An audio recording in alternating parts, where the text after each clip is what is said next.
mum Proctobiaro. All the Vidam the quick to Butai, Hashi, Nada Butai. Madudi, power mongering, Madukotariaro, Sakti, Piper Coctoriaro, Sakti to Piraganda, Mana Muka. Huzik Paliba, BJP, Lengax, Satariba, Adumba, Mute Minigi Sarkar, Adubaka, Tagi had the Karikanani. They could own the Viaro. A home bopor na with the kind of Sige, I will get Tana Pamina Gadavane. Aduna, a koi Maruina, Lepki Kamugi, my Kaidagidi, any Sarkar, Maduzeda, Sarkar, any Laxano, Maduzai Koi. Yaw the Viwag Nate, a Mantri this year, we walk from Nate, but a UP government, a communist in a lower role, Madudi, a police in the Yumoiba, program Yumoiba, Madunga Sibov, the Satarium. Police in the Yumoiba program, Yumoiba say, Huzikis Parliament, BJP, legal, Tonindravani. No, somebody talk people about Tonindravani, but the Maming on talk Moton, they honor Avani. Put security and into my Togdravani. Adukulena, no Peter reservation, 30% reservation of them say, Adu other late talk later. But I could put a program I am to never. Tribal rescue, I'll take Cotaro, Yamaro Bucharest. I don't know. Nasidi, I could put a program I am said, Light of Guinea, later Guinea, no piecing in it. Vote Matamda, vote Canada by a Kogi, Lupalishin Tara, Pisha, Yen Buduki, Karikana Dino. Somebody Moira voting Kogi Kanogi reservation Kanopi, the political right, pick it up. Ran the Atikar, Maduman, Panga Ponaga, no fishing. Madum Mayam, Tina topic at Dovenev. I don't know, lay port mayams, I do with that. What's it, 16 bureau? Nasidi, they box, they Queen Heidi. Lebayam Heidi. Borrowed the lady of a billionaire. Seneca Canopiro. More than only 4%. Madudagi, more than tax, will be over. Adu, they box, they the epic patrol of Savakambu, skim workers sing. Moi the Lupali sing a hook pangba, and Kakpanga Lupali sing a cook the pangiva, Sinising Umaya, at the Toa Batol of some Savakambu sing share, Masilupa Hamad, 26,000 people on whenever. Hoya Pazana Power economics all of a name. Okay. I don't know, Lady May I take Toa Below Singuilam the old Zapot Kontang Lamka, Moi the patient give a senamse, but I quit again. Adu surplus belu. Punamakshi go and Matlakan, they could consume they Matlagam. Passion in the same say. Masi, laying out the Tongalena, Mother Moidi tax collection. I am a Torkanda, Adumba, a koi local Akanda, they park say home for number top man was say. But I can't never get talks in a koi, I'm doing a high even there. I do put up the third again with the privatization and all there. Lord, the privatized over there. A koi made the night. Dagi Lord Talibani, a koi sing Lanadi Lord Talibani, Adu Lena, Toan, hospital, private hospital, Natradi, a koi lying Bungamdre. Yes. Adu Lena, Toan, but I am privatized or airport, a koi privatized of Dorovni. Adu, a koi Guwahati airport or Manipur privatized of Dorovni. Lady Mam sing share, but she privatized the Nova Sarkar. Sinadi, a koi Shenjop, I am Mui, Kuzo Yokopa Sarkar say, Masina. A koi Miangi Punchida home of Porpongamoy. Miangi Punchida, all of Porpongamon. Madame Sidagi, a koi lep singing my Kadi, I'm toy any a koi Tangai Padabale, Punmi Nabagi, Koi Shakti, Paimin Nabagi, Adulena, BJP #1 in 2 Bugi, Tangai Padabale. The Vodadi. A quite a policy program, a quite Paimin River, a quite Punmi singing Marakta, quite a lion share Loro, I do that Hibagi Natavo. I Padana, Lay Manipur, the Lay political party in Pantara, Punmin with I Barot lay left ma'am, secular ma'am, Punwi Tangai for the Belay. Sigia Punmaduna, a quite Nasidi, Sapsavara Tiki, I do a platform with the BJP Natava, Adumba. Force ma, Shangut Pay Tangai Padava, Madugi Matam Stedani, was it Matang Tole Singse, Bota, Adugulena, Amadamada, Yapsati Vesenjatum Zaimayota. There are quite narrows in holy Singse, was it Lepale Roidori, Horkidini, Bot Karakanda. Mayam the boat of the Lishintara, Piraga, couldn't Piraga, Nupising Lishintara, try a toga, a boat car, I quite Sakti Paridorim, Mukta Levia Matam, the boat to Kabang out on the Yaroidorim. Boat car is a quite Sakti Pidorum, Sakti do, Miam, Horaga. In 2 during But typically has a Sakiti. Sakti Pipe Kambushing, Miam Yona in 2 Rakada, मखन कया की revolution पोरपगी वदुबो तांकक तो अहन मोइन पापुंग दगी दुमक हौजगे पाबुंग लाक्चनी बो बाफम दी हौजिक एहागन सुदुम पंजगी बा बिहार की बंकीपुर assembly constituency सिदा अदुगा मध्य प्रदेश सी हारी बसी BJP ना अदुम रूल तौबा अदुगुम्बा लेबाक अखोई स्टेट अमा खकनी अदुमकपु येंगबा याबदी अखोगी माई पाइबा प्रशांत किशोर सी महाक मसान लिंखचबा जन सुरस पार्टी हारिबा अदुगुम्बा पार्टी अमा खकनी अदुगा सोमदना अमुक कांग्रेस की अखोगी मध्य प्रदेश तना कांग्रेस की सी चीटिंग केस ता चेन्नई हाइदना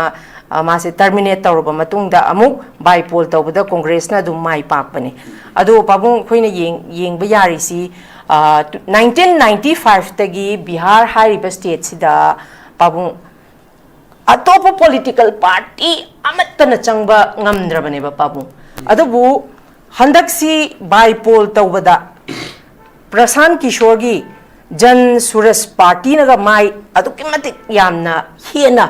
more than 19,000 हेलगा काबा हाबजे पाबुंग अदुकी मतिक बीजेपी से माइथी बगी चांग से अदुकी मतिक माइथी रे हाबने बा पाबुंग मसिदे ताइबसे अदुगा सोमदसो अमुक मध्य प्रदेश की दा अमुक लागसु रूलिंग से अदुम बीजेपी नी अदुबु कांग्रेस की मिरेप अमा चीटिंग केस ता चेन्नई हारगसु हनबा मतमदा अदुम कांग्रेस ना लिसिंग तरुक हेना कारी ने बा पाबुंग मसिगी अवोनबा मयाम अमा इम्पैक्ट अमा लाइसे पाबुंग मसि करीदगी ओइबे याय अदुदगी अदमुक अखोइनी येंगबा याबसी लाइबा अवोनबसी हंदकी कोक्रोच जनता पार्टी की प्रोटेस्ट सिदगी मसिदा अवोनबा खरदी पाबुंग अखोइसु दुम उबा फंगरेदना अदुना लाइबा अवोनबसिंग से पाबुंग की असेसमेंट दा पाबुंग मसि करीदगी ओइबे याय हाइबगी पाबुंग की पॉइंट ऑफ व्यू दोंग तंग थंबियो पाबुंग जिक अखोइ एंकर ना ताकपिरिबा लोइरंगसी अखोइ नैननबगी दमक्ता मरुओइबा अखोइ टॉपिक्स होगिबा जुलाई की तारीख 19 पांगथोकिबा असेंबली constituency खरगी इलेक्शन दा लेंगाक पाइरिबा बिहार बीजेपी की शासन लोइन मध्य प्रदेश सिसु बीजेपी की सरकार अनि स्टेदा बीजेपी बु याम साथीना माइथियो पिगिबसे स्वाइदा खोइ मसदे ओइर इबा इम्पैक्ट सी मतंगदने खोइ हम कुपना नैनबम थोइबसे मांगदा हाइबी खरे मददी बिहार की बंकीपुर दा होजिक बीजेपी की नेशनल प्रेसिडेंट लेपिबा कंस्टिट्युएंसी सी बीजेपी की नेशनल प्रेसिडेंट ओइरिबा अदुगुंबा नितिन नवीन को अप्रैल थादा राज्यसभा के मेंबर ओइगरे महा की कंस्टिट्युएंसी ने याम मरुओइबा बीजेपी की नेशनल प्रेसिडेंट अदुगलोइना राज्यसभा की एमपी सिगी कंस्टिट्युएंसी स्टेट पांगथोकिबा बाइपोल दा अखोगी मरुओइना अखोई नवीन अखोगी नितिन नवीन की महूत सिनगदबस मसी इराय लाइना बीजेपी ना कारकफम थोए हाइबसिदि हाइनबा नत्रगसु अदुम खंगदर वाफम ओइना लेबो वाफम अदुबु लाइबक थीबदि अखोगी नीरज कुमार हरिबा अखोगी महाक मसामना याम मरुओइन लीडरशिप लरो कांदे लिंखलकपा अखोगी जन सुरज पार्टी की मिरेप्स मसिना बीजेपी बु अखोई वोट लिसिंग तरागा मापनगा चहुम कुनमरी हेलकांदा मरांग लाउथोखिबा फोल्दि मतुंगिना माइ पाखरे बीजेपी माइ थिरे लोइनना अखोगी हाइरिबा कंस्टिट्युएंसी स्टेदा अखोई यामना मियामगी अदुगुंबा अचौबा अखोई बीजेपी बु याम साथीना पामनदबगी वखल असी हेना अदुगा मफम सिदा ngak natana constituency ngak natana bharat punamakta sumba BJP की president amagi constituency da adugumba ekogi jana suraj party na mai pakhi bese masi yamaroi ba political की affair स्वाइदा लेपा की turning point ama soidana lafam thue si mi punamona phaunoba mane mathangda एकोगी Madhya Pradesh तना Datia constituency वरमा हाइबोर माले द कांग्रेस की मिरेप Sumba घनश्यामना BJP gi mirep adum asutos akhoi gi tiwari bu ko vote dagi vote lising taruk ko taraga taruk helaga mai pa sida su BJP mai thire adu Madhya Pradesh ti kanam pali BJP की सरकार ने अब सी याम बरु है सिसु याम पुंग है बमने अदो अतई constituency में हम ले कोई हंदक कोई पांगतो कोई मिताम पोल की दो अदो दे दा कोई याम बरु है से गुजरात से BJP ने पान बने पान बस स्टेट से दा कोई मजनपुर constituency दा कोई ममांग दसाना काकर BJP की मेरेप सतीश भाई पटेल ना कांग्रेस की मेरेप तगी को भिखा भाई पटेल बु अखोई भोट लिसिंग कुंथ्रा रोम हेलगा माई पाखरे सी याम अंगक पनते गुजरात से प्राइम मिनिस्टर की कंस्टिट्यूएंसी ने अदु मथक्ता अखोई बिलियनियर में आम लेर बने मखन मखन कया की स्थिति शक्ति से पाइदे यादे हाइना तोब स्वाइदा सिगी करो सिमने अब अदुगा हाइरिबा अखोई कंस्टिट्यूएंसी सिंगसी की मरकता अखोई की या मरुइस कोई मध्य प्रदेश की लेबा कनो स्टेट कोई हाइरिबा कंस्टिट्यूएंसी स्टेट होगिबा कोई थामरोम जुलाई की कोई तारीख 3 फाउ मनुंग सेदा भारत पुनमक सिनब थुंगनो मरो क्रोकोस जनता पार्टी सिगी कोई चुंगसनबा अयामा मददे मपुंग नहरोन लाख कयाना अकन बेहू कयामा भारत की अदुंबा एजुकेशन मिनिस्टर ओरिब धर्मेंद्र प्रधान सिगी यम साथीबा मददी क्वेश्चन लिक ओइबगी वाथोक्स मसी अखोई मरुओइना यम चावरब सेंजा थुमजागी लेचेनबो फमनी सिना लेपासी अंगप फंगना मानिंगाय ओइबा अदुग लोइना लाइलेसु तमजरीबा निथिन होनजरीबा मयाम की इंटरेस्ट मतपा सावरबा साके मंगलान मधु फौनदबा अदुग लाइलेसु दुगो सेन पाइबा कांबु सिंगी मचा मसु मयाम सिंग द याम निथिन खुदोंसा मयाम पिरकांदा अदुगुंबो संगजलैब खोंजंग मयाम मोर देन 130 की मथक्तने भारत पुनमक तो क्वेश्चन लिक ओइबगी वाथो मयाम लेस सि पुनमक से आ दिल्ली द थोमजलक्तना होरे मयाम अदुग धर्मेंद्र प्रधान हाइरिब एजुकेशन मिनिस्टर से याम थौना लेब मिसा मने यामना शक्ति लेब मिसा मने अदु एखोई मियाम की होदो मधु खांग मंगम दबदगी भारत की प्रधानमंत्री नरेंद्र मोदी ना मा रिजाइन तौरो हाइड एजुकेशन मिनिस्टर दगी लोथोखिबा खोटखिबा मधुगी बतांग ददै द हाइरिब कंस्टिट्यूएंसी सिंग से मसलेदा कोई मपुंग ओइन नहरोल कांबु सिंग से याम कन्न होबो मधु सरुक याबा दिल्ली याम लाका मधुगी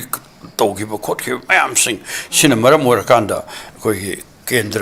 अनीस लेद बीजेपी से याम साथीना माइथि पिखिबनी हाइबसिने होजिक लेब ओरिब रिपोर्ट से बनों द अदो अइना मथंगी दबुदी राउंड लाक्सके अदुबो हाइफेट थमजनिंगिस होजिक गसी भारोसी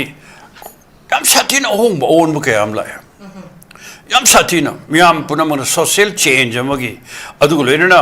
शक्ति पारिब कांबु सिंग न तौरिब थबक मयाम सिंग से नमदुन भोट कान बहुनगनी सेन भोट लेगनी शक्ति से मखन कयागी अदुगुंबा अदुगा नाकलमरोमदना कनागी फेवर द भारत लेरिबा चौबा billionaire Singh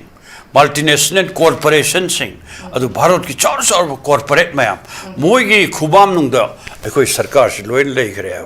Moina lion साननिंबा मोंग the सानबा अदु प्रजा मियाम की मखन कयागी निंग थुंगदबगी खोलाउदी मिकअप मिराव खोलदी नोमनोमगी सम एंगलकपा अदुगा शक्ति पारिबनी हरकांदा अखोई भारत सैद भारत की लेरिबा बिसिंग करोड़ चामगा निफुरम जिमनुंद मोर देन 80 करोड़ हेना सरा निसुन साव फंगतबा लाइलेस तब फंगतबा थबक तवगी तोंगसाव फंगतबा मखन कयागी पेंदब मयाम सिंग सिना मरम ओरकांदा ngasiदी मियाम से खांग मंगमक्तरे अदु तंगाई फदनो अहोंबा अवोनबा अमगी तंगाई फदबदो मसी सब सानबजिक मियाम दो फौरे अदुना स्नेदा अखोई ngasiदी नहरोन कांबू मयाम नबजिक अंगक फंगबो खोलाव मगलोइन क्रोकोस जनता पार्टी मरुएना अखोई भारत तजरतना अखोई के तोंगान ब जिन की होरी ब मयाम गासे सिना सिंग ब मथंग लाइब मयाम सिंग सिदे जंगा सिदि अखोई मांग द लाइब कनोदि अहों बमा ओन बमा मदुगी मियेंग दुदा सु मथंग एजुकेशन मिनिस्टर रिजाइन तो होनगरे देन प्राइम मिनिस्टर रिजाइन तो हर खिदौरी नमनुर शक्ति पाइबे वाफम जी यार ओइदौरी होम मिनिस्टर तोथो हर कदौरी स्टेट कया की चीफ मिनिस्टर रिजाइन तौर लौर खिदौरी अदुग लोइरन पेन दबगी खोलाव मैम अदुग गसिदि मोय मिलियनियर सिंग बिलियनियर सिंग द नपग मोयगी अदुग ब सेन्याम मन शक्ति पाइने होनबगी अदुग खोंजंग हाइतारे मोयगी लौतुनबा सी वाफम मैम सिंगसे मथंग यारा रोएबो सिगी वाफम सिगी मरक्तनी ngasi अखोई ममांग home minister education minister resign तौकीबा अदु मियामना पामनद्रबा बीजेपी की अदुगुम्बा लेंगाकसे मसी मोयना सेन थुमदा मखन कयागी अदुगुम्बा शक्ति पाइना होनजरगसु मियामना मोय शक्ति दगी से मथंग किंदर एसे मसी अखोई याम मरुओइना ngasi नैनरिबा बिहार अमदि मध्य प्रदेश दा बिहार की सरकार बीजेपी की सरकार मध्य प्रदेश की सरकार बीजेपी की सरकार पारिब स्टेट अनी से पांथोखिबा मिटाम पोलदा अखोई बीजेपी एम साथीना माइथीखिबसे मसी लेपाक से अहोंब अवोंब पांब सिंगी माइ पाकपा अदुम खोंजंग खोलाव अदुग लोइना मियाम की अपांबदो मदो चप चाना थबक तो थोरकपने नै अहानबा राउंड से थमजगे okay thank you very much पाबुंग थागचरी मखा चंग सोतिन दमु लाकजगे पाबुंग हौजिकसे अखोइना अमुक येंबा यारिसी हंदक अखोइगी सीजेपी की प्रोटेस्ट अखोइगी एनटीए ने लौबा नीट के एग्जाम पेपर लीक ओइबगी मतंगदा Dharmendra Pradhan union education minister सी रिजाइन तौ हाइबगी कोई प्रोटेस्ट सी जंतर मंतर द कन्ना चंगजली इवन सोनम वांगचुक चरा हेंदना खोतना तौई अदबु नाकलमरम द खोइनी येंबा यारिसी पाबुंग धर्मेंद्र प्रधान सी ओडिशा की बीजेपी की ओइने याम हेवी वेट पॉलिटिशियन नमनेबा एमपी सीट कुनगा माथोई लैबदा बीजेपी की एमपी से कुन्नेबा पाबु अदु ओइबा तारगदी हारिबा धर्मेंद्र प्रधान सिना हौजिक से मासी रिजाइन तौरे मा रिजाइन तौरकपा हाइबसे ओडिशा की ओइनदी पेंदबा मखोइगी मियोइगी ओइनदी पेंदबा खरदी सुंसोइ सोइदन लैरमदोइनेबा कैगिनो हाय मतमदा एमपी की सीट कुन माथोइ लैबदा बीजेपी ने कुन ओइरिनेबा अदुइ तारदी मासे अदुकी मतिक हेवी वेट पॉलिटिशियन नेबा पाबु सिगे मतंग सिदा अमुक अखोइने येंबा यारिसी बीजेपी से तुबगी फिबम अमुक लाकपगी हेना बीजेपी से माइथिनगाइगी मवोंग से करिगुम्बा धर्मेंद्र प्रधान की कहनी अखोगी सीजेपी की प्रोटेस्ट से पार्ट 2 गलाबा अदगी नत्रगना हाइरिबा धर्मेंद्र प्रधान सिसु मी यामना हेवी वेट पॉलिटिशियन अम ओइरिबा एमपी सीट कुनमा थोइ लेबदा बीजेपी की कुन ओइरिबनिना मासु इकाइनो सिबगा लोइनना मासु समथिंग करिगुम्बा खरदी सुंसोइ सोइदन पाबुं खलमगनीबा मसी सिना मरम ओइरकांदा मसी बीजेपी दा हेना डिफेक्ट तौरक्पा याबगी अचौबा ममी अमसु पाबुं लेइतबदी नतेबा सिगी मतंग से पाबुं करी कमाइन एनालाइज तौबा या पाबुं उड़ीसा दा हजिक बीजेपी की एमपी कुन अदो मरुओइना एमपी कुन कारिसिदी बीजेपी अखोगी उड़ीसा दा सरकार पारिबा नवीन पटनायक की सिदा मनुंगदा यानरगा मपान थोना यानरगा हाइताय सुमाइना अखोगी असेंबली स्टेदा नवीन पटनायक की सरकार से अदु मराताना सेक्शन लेनबगी वफम से तेदा अखोई तंगाई फदन लोकसभा की अखोई उड़ीसा की सीट कुन माथोई सिमनुंगदा लायन शेयर मोय लोय पिथोपन यस पाउ सिमलेरको अदु इबेमना हाइबी रिपोर्ट से सेदा धर्मेंद्र प्रधान एजुकेशन मिनिस्टर की रिजाइन तो हाइबसे मसी यम सांगबा अखोगी miyam gi yahuduna tangai fadara tawdabi ado pot ama madu tawdragadi Prime Minister se solak pataba, Home Minister solak pataba, Shakti Pariba Janata Party BJP ki sarkar se shisu machoi tan kairak pagi akhibe do lakpa aduna yamna wana honara kanda ma se resign ton yebane adubu jahibi report to ekhoi gi Dharmendra Pradhan si Odisha gi di yamaru oiba BJP gi adugumba luchingba mane adu kaino hojingmakti haiba ngamde adubu ma penda bugi wafam dubudi lere mana penda bai sha karino khardi soidin torokani maramdi kaino BJP gi hana gi leader mayam oirambe sing even Murali Manohar jos sina singba kaya mandak marak ma penda ba kaya hairak pa tai luchingba kaya se mathang mathang hairai mayam sing se aduna ngasidi akoi Dharmendra Pradhan wa phongak natana BJP manung se yam sati ba crisis mayama Prime Minister si Modi no hen bam thokte mohut simbagi tangai phadab leire gai si moi manung da yam khana ba pot ama do ji oi batan ja mane aduna leiri post sei da khoi gi Dharmendra Pradhan bu ekhoi gi Education Minister de gi drop to khibse masidi tangai phadana pressure na ne tawdabi adab aduga mana bu drop toru tungda kai bu khardi soidena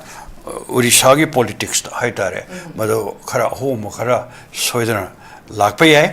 ma gi leadership makada anova political party semanga mamisa mane adu mathakta Prime Minister bu phong singnar pa yabagi adu thongna le misa mane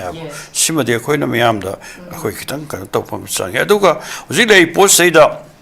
oina makha khitang samdaring base masi ekhoi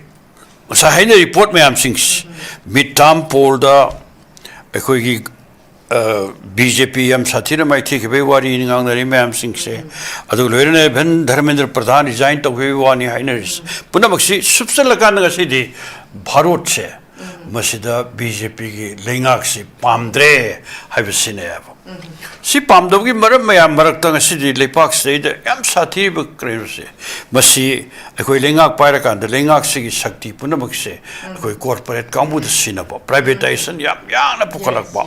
adugo loirana nakala maram dana myang gi punchi haininga itin awa mayok na pagi kan mayam sing seida anova policy anova thorang adugo loirana program khara yauna ekoi pukhat pagi tangai phadab leye adu BJP tawrisidi ekoi Bharat se Hindu rashtra ame semning bagi wakan ko one religion adu loirana adu da mayam tawnari mayam singse adu sina tawdoisi man semning ge Hindu rashtra sina maram orakanda ekoi Bharat tele praja punamakse ma Hindu oibe ai ma Muslim oibe ai ma Sikh oibe ai ma Christian oibe ai punamakse Hindu rashtra gi philosophy sina porpase masina maruina pukhala kadoi mayam singshidi ekoi education gi policies leida anova moina phongdar mayam sings togan be dharma gi language punamakse Hindu amoina Hindu ta gi policy makata na Ramayan Mahabharat Veda Shastra madu ko Bharat tele de nang Hindu oidabi yade Hindu gi lining khangde yade Hindu philosophy ne dabi yade hai si moi curriculum da syllabus da hapsa leine abo dore mayam singse adu mathakta ekhoi loan Stada ekhoi manipuri loan chakho chana hona be monta compulsory Hindi guys impose so leine mayam sings hai be atadi am dictatorial loibo lenga mayama adu loirana mangonda sathare mayam sings pura Hitler gi adumba fascism gi lenga loan si hujik yam na pokale privatization national monetization pipeline gain tawdana ko stada bhandak hogi bagi parliament mamang sei gi dei horadana privatization si yam na pukalak pa yam pukakharjani hujik tawrise punamak aduga ekhoi lan thum sampati mayam sing aduga ekhoi low singu gi pothok kari karada bada chemical oiba ekhoi gi thausen mayam sing se ekhoi maruina Bharat ki senjau pai ba kaung da sinagre handak amuka maruina ꯑꯩꯈꯣꯏꯒꯤ ꯂꯧꯎ ꯁꯤꯡꯎꯒꯤ ꯃꯥꯅ ꯄꯨꯊꯣꯛꯆꯔꯤ ꯄꯣꯠꯁꯦ ꯃꯁꯤꯒꯤ minimum support price ꯁꯤ ꯍꯥꯏꯕ ꯌꯥꯔꯗꯤ ꯂꯧꯃꯤꯁꯤꯡꯗꯅ ꯄꯨꯊꯣꯛꯏ ꯄꯣꯠꯁꯦ ꯑꯩ ꯂꯨꯄꯥ ꯑꯗꯨ ꯐꯪꯉꯀꯥꯟꯗ ꯃꯗꯨꯒꯤ ꯑꯩꯒꯤ ꯅꯥꯃꯠꯇꯣ ꯈꯔꯗꯤ ꯂꯩꯔꯦꯅ ꯒꯥꯏꯅ ꯂꯧꯃꯤꯅ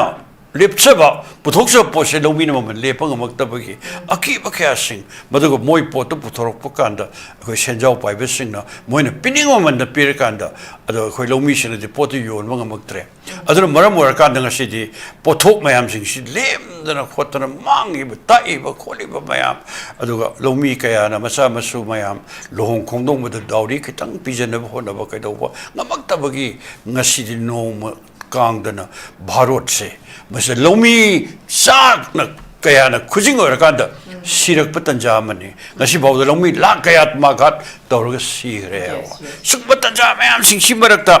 ꯑꯩꯅ ꯊꯝꯅꯤꯡꯉꯤ ꯄꯣꯠꯇꯤ ꯉꯁꯤꯁꯦ ꯚꯥꯔꯠꯁꯦ ꯍꯧꯔꯤ ꯄꯣꯠꯁꯦ ꯃꯁꯤꯗ ꯑꯩꯈꯣꯏꯅ ꯁꯃꯥꯖ ꯍꯣꯡꯗꯣꯛꯅꯕꯒꯤ ꯄꯣꯂꯤꯁꯤ ꯈꯔ ꯌꯥꯎꯗꯕ ꯌꯥꯔꯣꯏ ꯄꯣꯂꯤꯁꯤ ꯌꯥꯎꯗꯕ ꯌꯥꯔꯣꯏ ꯄ꯭ꯔꯣꯒ꯭ꯔꯥꯝ ꯌꯥꯎꯗꯕ ꯌꯥꯔꯣꯏ तोान तोान इहू तौर कांगूसिंग लोनना अखोई पॉलिटिकल पार्टीसिंग ngasi बीजेपी नतब लेंगा अमा है ना मजैदा हेक्ता पहुंग होबे यारोय ngasi करम मखन की अहोंग बनो करम मखन की अवोन बनो सीएम तंगाई फदेबो सी अखोई लेपाक स्टेद खितंग हेन फावबो हेन सत्पा अदु तंगाई फदब लेबो अखोई मतम खरे ममांगदा अखोई की भारत से खुद मोइना इंडिया ब्लॉक सेमग्रे इंडिया ब्लॉक का लोइन होगी लोकसभा इलेक्शन दा अखोई फनयामना स्टेट के आदा याम निंग बकाइनिंगाई होय अदो अखोई मणिपुर दे इंडिया ब्लॉक से मतम दा अखोई लोकसभा की एमपी अनि अखोई सीपीआई गा अखोई कांग्रेस का अनि म कैंडिडेट थागत पे वा लाकपने अखोई सीपीआई विथड्रॉ तौरे अखोई लोकसभा इलेक्शन दा होगी वोट मतम दा 1,30,000 मु फंगजरी बने अखोई वोट प्लस तो मतम दा कांग्रेस एमपी अनि कारी बने सुमाइना अखोई पुंझलकांदा अपुनबगी शक्ति दुना मदो अतै स्टेट के आम द सुमद सब साने अप्लाई तो बंगम दो मदो मयाम पुनबगी तंगाई फद बदो हुजिक लेबो पुल्लकांदा करमाइन पुन्नी अखोई लेप की वखंदे असै पुनबाई से मसी पुनम मतमदा अखोई प्रोग्राम यावदबे यारे पुलिस अखोई मंत्री गा तो पांबा नते खुदम होइना डॉक्टर मनमोहन सिंह ना भारत के अहानबा प्राइम मिनिस्टर ओय मतमदा अखोई सीपीआई अखोई लेप पार्टी सिंगी एमपी अखोई हुमफु निथोय मतम दु काय अखोई लेप की एमपी हुमफु निथोय दु यावद्रगदी मदुना अखोई भारत की अदुगुंबा अखोई अखोई अखोई सरकार से बस चलाइबा ngam de तो कोई लेप कामून है अखोई मंत्री दम तो लौजर होय तबदो प्रोग्राम दो कोई याना से अदुना ने हुजिक फाउदा अखोई फूड सिक्योरिटी एक्ट मियाम द लेमना अखोई पाव हम द अनि द सेंग पीबगी अखोई अनि हाइबने हम द ये लेबा अदुग लोइना अखोई वुमेन रिजर्वेशन की वाफम तंगाई फदन प्रोग्राम द हापी बने अदुग लोइना एमजी नरेगा की मतम द ममिंग दु ओले अदु मिचामनि थबक सुबि प्रोग्राम अखोई हापी बने ट्राइबल राइट्स की हापी बने प्रोग्राम तरा नि थोय मधुर लेपाक से द लेक्ते लारे मियाम की अहोंग अवोन बखरा मधु पोरपंगम खिएबा अदो अखोई ngasisu अखोई याम सेन प्रोग्राम यावदबा पॉलिसी यावदबा कॉमन मिनिमम प्रोग्राम लेतबा अदु सरकार अमा अहोंबा पोरक्से है मतमदा मधु जे अखोई लगाम यावदबा सगोन गुमने हेक्ता हेक्ता शक्ति पारग लोरे आइगी कैंडिडेट पार्टी मैमा मधु वाक्ता थागल लोरे अतै पार्टी को मधु लेप के लिए पुले पोई तो गाइन तबगी मधु की तंजा दु नत्रेबा अदुना अखोई यूनिटी मैम लेप democratic secular forces ma'am Singh से मसी पुल्ला कांदा अखोई कॉमन मिनिमम प्रोग्राम ममा सेमदरंगा से लेपाक सिगी यम साथीगरबा अदुम लेपाक से पूरी बीजेपी द शक्ति पाए मतमदा ngasi yam dictatorial oiba secularism mangdreiba secular policy mangiba अदुगा अखोई भारत सिंह को अखोई अइनि यानिंग मनत्र यानिंग द बयवान तेबो रिपोर्ट से बस अखोई भारत से अखोई चेन बयारोय सेकुलर पॉलिसी नतन अखोई चेन बयारोय अखोई भारत से तोंगा जाति बसिंग यामी को हिंदू ना अदुबो अखोई भारत तलेरिबा मुस्लिम सिंसे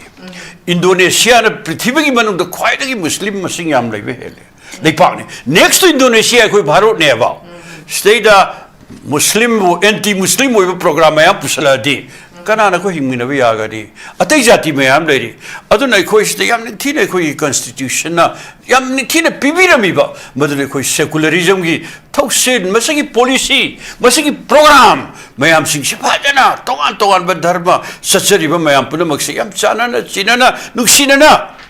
Laymi na bagi tausin nama maduga do ko ipajana pukatpam toyaba. Aduna hojik 파우저리 세 생각이 내 거의 바로 지적 조금 senjau 파이브 강부신 거기 사들이 양구이래 오직 심어도 뭐이 아빠한번 미안 오직 BJP 야들이더나 BJP 마야 senjau 파이브 강부 마야 서골라가 나칼라가 석티지 파일립네봐 야디 하락들디 BJP 시 hundu omaga atopa congress ka nom de noi toro mai hane program hujik se thariba senjau pai belinga lon sidi hongdok ta ba adum satha ba si policy se yam sang hujik mayam sathar ba koire bharot congress BJP adu ada batang sum ko miyan pamaktre pamdredi BJP yadre adu de congress to torse ga sum chathabido koi hujik madugi system do madu hek tawring kai di Karaleraga kong busik BJP में हम पामद्रे हर पदु मायना Karaleraga दे मुका हाने की चतरी विशेष तो रखा है कांग्रेस को पामद्रे हर करने अब अदु औरगती कोई इसलिए तो याम ना को busik कोई जेंजी की होल भी हो में हम लेकिन तो नेपाल तो उखरे अदु जरा yang करना है तो वो उद्देश्य बा मरम दे कहीं नोई वो पॉलिसी प्रोग्राम अदु उदा में हम सिंह अदु कैसी दे कोई भारत से दे यो करतो बिरो प्रोग्राम याव दे यार पॉलिसी याव दे यार अदु को लेने ना कोई मियाम इन्वॉल्व तो दो यार मैम पुनः पुल्ला काटे कोई पाक्स दे अवॉन बा मरम दे मधु तंगाई फदब दुले बा ऐसे कोई न उरे नाहरों चिकी योगी मरकते कोई न उरी से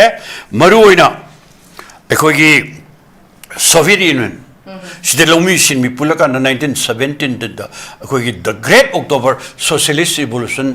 तौदना युम लेतबा लेतबा प्रोग्राम याम तोरकांदनी मधुगी याम अहोंग और बलाखिएबा हौजिक फाउद क्यूबा की फिडेल कास्ट्रो की लुसिंग मखादा सी कुबेरा की लमजिंग मखादा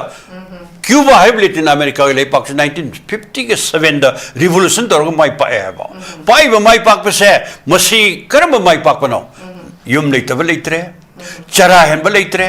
लारिक हैतबा लेतरे लारिक तंबल रका मा थबक नंगायरग लेरमे सुमाइना अदुगा देन चाइना कोविड मौजिदुंगी लुसिंग मखादा ngasi चाइना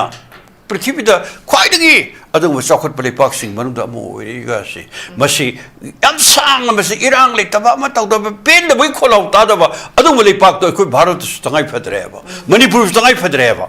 शक्ति सिंगाक तनते शक्ति पाइबे बेसे शक्ति दुगी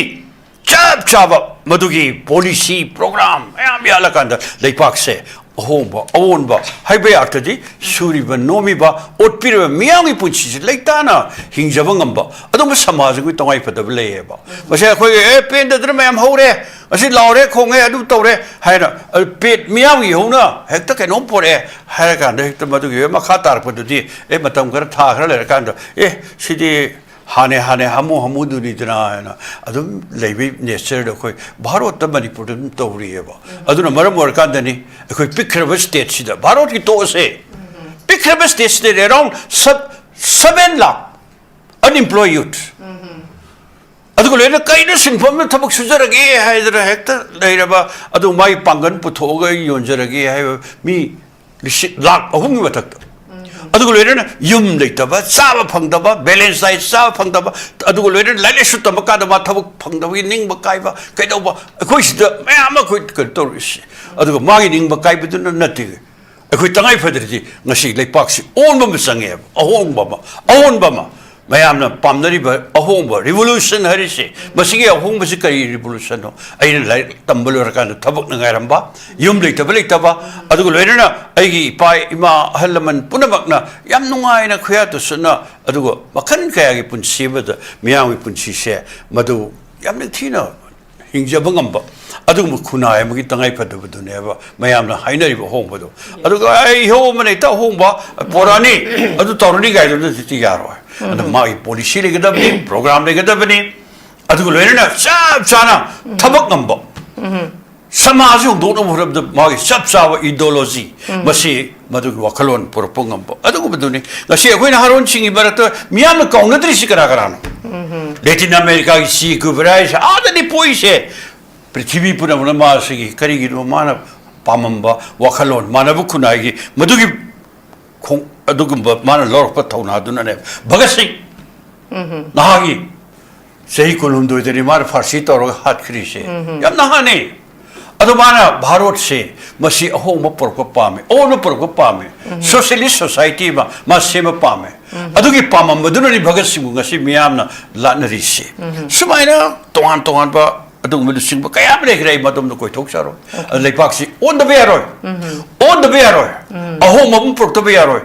the bidam da koi kai to butai hashi nei da butai madudi power mongering madu khoktari yaroi shakti paiba khoktari yaroi shakti du paira ka da mana muka हुजिक पालिबा बीजेपी की लेंगाक से चतरिबा अदुगुंबा मियोट मिने की सरकार से अदु बखा जतगे हारगदि करी काननी एखोय ओन द वे आरो अहोंग बपरना बिदुम द कैदौसिगे हाइबदो ज्ञान तान फमिना गदबने अदुना एखोय मरुइना एखोय लेफ्की कामुगी मरक मायो माइ कैदगिदि एखोय एनी सरकार मदुदैदा सरकार एनी लाक्सनो मदुदै एखोय यावबंत्र यावदबी वागांग नते अखोय मंत्री दे शेयर लोबी वाखम नते मतम गांचे मतम यूपीए गवर्नमेंट दा अखोय कम्युनिस्ट सिंग लौरब रोल मदुदी अखोय पॉलिसी दे युमम मोइबा प्रोग्राम युमम मोइबा मदु ngasi भाव चथरिए पॉलिसी दे युमम मोइबा प्रोग्राम युमम मोइबसे हुजिक इस पालिबा बीजेपी लेगा नि तोंनिंद्रबने नुमि साबनि थोक पीबा इसिबा तोंनिंद्रबने मदु ममिंग on थोक मो तोंदे होनरेबने फूड सिक्योरिटी एन इंथिनवाइ तोंद्रबने अदुगु लोइना नुपी द रिजर्वेशन 30% रिजर्वेशन वफम से अदु अदा लेथोक तन लेरबन बसे खोइने पुखलम प्रोग्राम है हम दुने ट्राइबल राइट्स को आते को थरलो या मरोय बखरसे अदुना ngasi अखोइने पुखली प्रोग्राम है हमसे लाइर बगिनी लेथबगिनी नुपी सिंगिनी भोट की मतमदा भोट कारण बायना खोगी लुपा लिसिंग तरा पैसा येन बदुकु करी काना दोइनो अदु सकबदि मोइला वोटिंग अखोगी कनोगी अखोई रिजर्वेशन की कनो पी द पॉलिटिकल राइट पिगदमने राजनीतिक अधिकार मदु मंगान फंगनब होनगदम नुपीसिंग द मदु मयाम थिन तोपिगदबने अदुना ले पोट मयाम सजु मथकता तो होजि ले सिंगसि बिरो ngasi लेपाक से अखोइना हाइरी ले मयाम हाइरी भारत ले बिलियनियर सनी का खदो पिरो मोदी only 4% मधुदगी मोदी टैक्स लोबी ओवर अदु ओरगदी लेपाक से अपिक तोलब साब कांगबू स्कीम वर्कर सिंह मोइद लुपा लिसिंग अहुम खक फंगबा अनि खक फंगबा लुपा लिसिंग अमा कुकना फंगिबा सिने सिंगु मया अदु तोवा तोलब मचा मचा साब कांगबू सिंग से मसि लुपा थामद 26000 पीब ngमगने खोया फजना फाव इकोनॉमिक्स एंड होल बने अदुना लेनि मे अतै तोवा बा लो सिंगु इलमदा ओ चापत खोंथांग इलम का मोइ पैसा गिर सेनाम से मसे खोइदगी अदुगु सरप्लस वैल्यू पुनमक्सि लोइना मटलकांदा खोइ खुसुमंदे मटलग पैसा गिर सेनाम से मसी लेंगा थौना लेना मजै मोइदगी टैक्स कलेक्शन अयाम तौरकांदा अदुगुंबा एखोइ लोखलकांदा लेपाक से अहोंबो फरकनब थौक मयाम गासे पाखनबगी थौसिन एखोइ याम तोइना हाइरिबने अदु पुनमक्सि तादगे मोइदि प्राइवेटाइजेशन ngorga लेरे लोइना प्राइवेटाइज तौग्रे एखोइ मई लनाइ दगी लौरग थालिबनी एखोइ इसिंग लनाइदि लौर थालिबनी अदुगु लोइना तोंगान बा हॉस्पिटल प्राइवेट हॉस्पिटल नत्रदि एखोइ लायंग बंगमद्रे अदुगु लोइना तोंगान बा मयाम प्राइवेटाइज तो एयरपोर्ट एखोइ प्राइवेटाइज तो दोरबनी अदुगु एखोइ गुवाहाटी की एयरपोर्ट तो मणिपुर से प्राइवेटाइज तो दोरबनी कोइ लेनि मयाम सिंग से बसे प्राइवेटाइजेशन ngov सरकार सिनदि एखोइ सेंजाव पाय मियोय खुजोम ख योकप सरकार से मसिना एखोइ मियांगी पुंची द होंग परप ngमोय मियांगी पुंची द ओन परप ngमोय मरम सिदगी एखोइ लेप सिंगी माइकै दगी याम तोइने एनी एखोइ हुजिक एखोइ तंगाइ फदब ले पुनमिनबगी खोइ शक्ति पाइमिनबगी अदुगु लोइना बीजेपी नंबर 1 इन 2 बगी तंगाइ फदब ले दबददी एखोइना पॉलिसी प्रोग्राम की मनता एखोइ पाइमिनरिबा अदुगु एखोइ पुनमिनरिबा सिंगी मरकता एखोइ रेते लायन शेयर लोरगो लोरे अदुदा हाइबगी नत्तबो तंगाइ फदना लाइबा मणिपुर द लाइबा पॉलिटिकल पार्टी तरेन पंतरा पुनमिनबगी तंगाइ भारत ले लेप मयाम सेकुलर मयाम मैम पुनबुई तंगाई फदब ले सिगे पुनबदुना अखोई ngasi chap chaba rajutigi adum platform mada BJP nataba adum force ama sengut pui tangai fadaba madugi matam sidani uji matang thole singse bota adug loina amada adug loina yam sativa senja tumjai mayokta adakoi naron sin hori singse uji lepale roidori hor khidoi vote kara kanda Miam the vote about the Lissing Tara, Piraga, couldn't Piraga, Nupis in Lissing Tara, and Toga, a vote car, I quite Sakti Parindorim, Mukta Revia Matam, the vote to Kabang out on the Yaroidori. Vote car is a quite Sakti Paidorum, Sakti do, Miam, Horaga, in two Dorin. But typically hasn't Sakiti. Sakti Pai combushing, Miam, Yona in two Rakada. Makan kaya revolution por pogi wadu tangkak to ekoi manipur da bharot soidra la kani maram haron sing punbio thonale bio lingjele bio yam karap oi gano adu ko lene isagila nai wakhal ngak ta thado pio le pak sik kan dabe ate hujik yam sathiri manipur ki territorial integrity manipur ki tongan be koi ko chin kuki narco terrorist kamu mayam naga ekoi state dandarak tan ta holi ko to center na state back toratna adum bai khoi apun bugi ga se thugai na ba adum tamgi naron mayam lotion na ba tori khole ga se ba se khoi de pulaka da bu kana na kari tingam dori yes tongan ba khoi jati ma sen mar ta so khoi pun me na batai khoi apun bugi sakti sa khona na ba batai hai ba si ngasi gi ya maroi ba maduji mayam horokanda mayam pulakanda BJP se election da boiro adu loina na miyam horokanda Masih education minister question ling uheli bese nangi aswirani ma lakto mari jain to hai dana lor kumatam da koi namdur to hon giri bu kya shikhar le prime minister modi jain to lor khidori ma kham de ne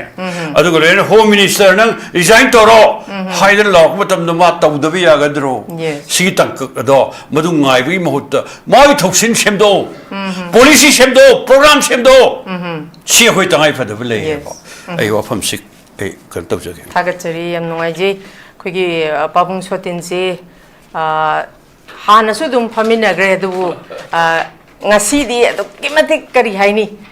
Lady BJP Lengaxigi, Manungsi, the labor loopholes, lapses, the whatever tabak torum, Mayam, pin the buggy, pin the Mayam, Zipabuna, Hanga, so queen of Pamina, Pasida, Nasi, with sentiment. Kaya ini mayam sina pulak trabani na mayam sina gyan tarak tab sida as a senior citizen na moina lebak si awon ba mapurak pang ngamaroy tra hay bagi mami hay di ahan so isalak pa madugi pin ba kholaw hay tare babung na sumay na thamba se ay phaneam familiar so babung nga si thambi ba se ay isay tom da angak po ina bu phawe ado babung